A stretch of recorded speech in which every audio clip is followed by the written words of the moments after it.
Be blessed by the divine.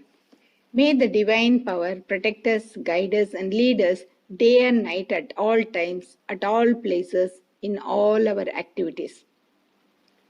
Salutations to Mother, salutations to Father, salutations to Guru Maharshi Vedatri. Yoga is a science. Yoga is an art.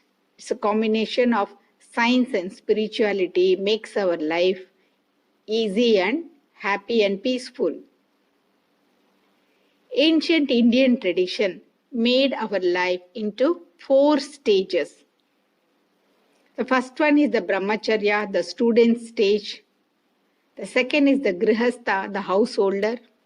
The third is the Vanaprastha, the retirement from the worldly life, seeker stage, and the Sannyasa, renunciation. Brahmacharya lasts till 24 years. It's a student life. It's an early stage in the life of a person spent in academic pursuits.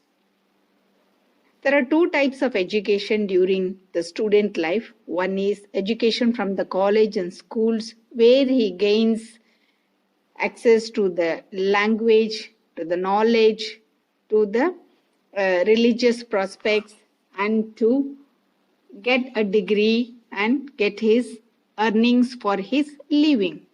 Another is cultural education, where he develops different types of skills. He gets this cultural education from his parents. Mother and father are the first teachers in his life.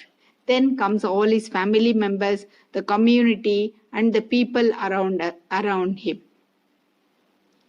He gains this knowledge to develop his physical and mental skills, to imbibe the qualities essential for leading a peaceful and contented life in the society.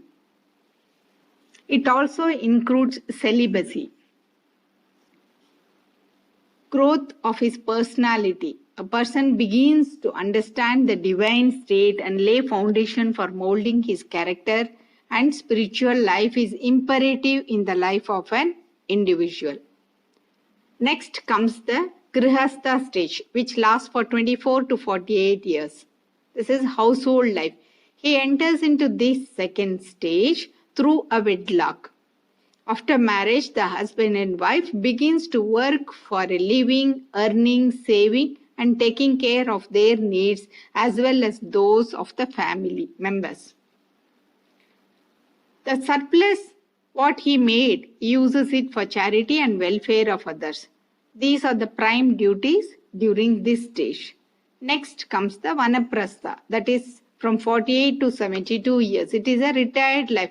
It is a gradual process.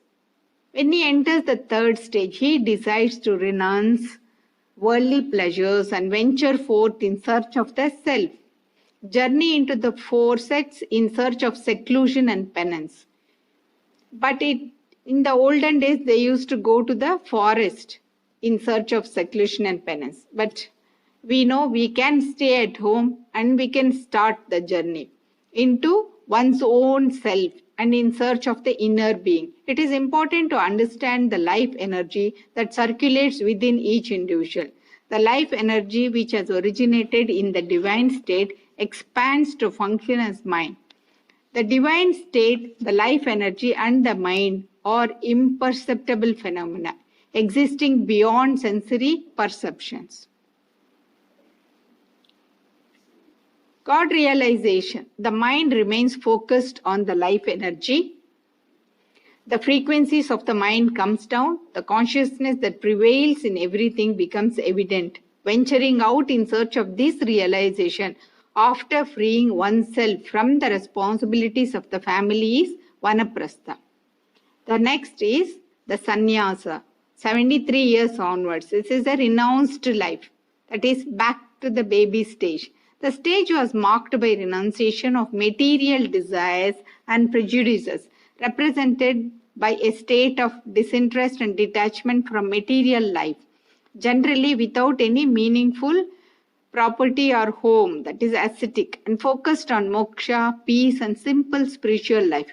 Anyone could enter this stage after completing the Brahmacharya stage of life.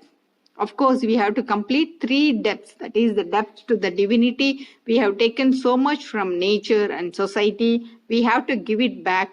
And debts to the gurus and debts to our parents.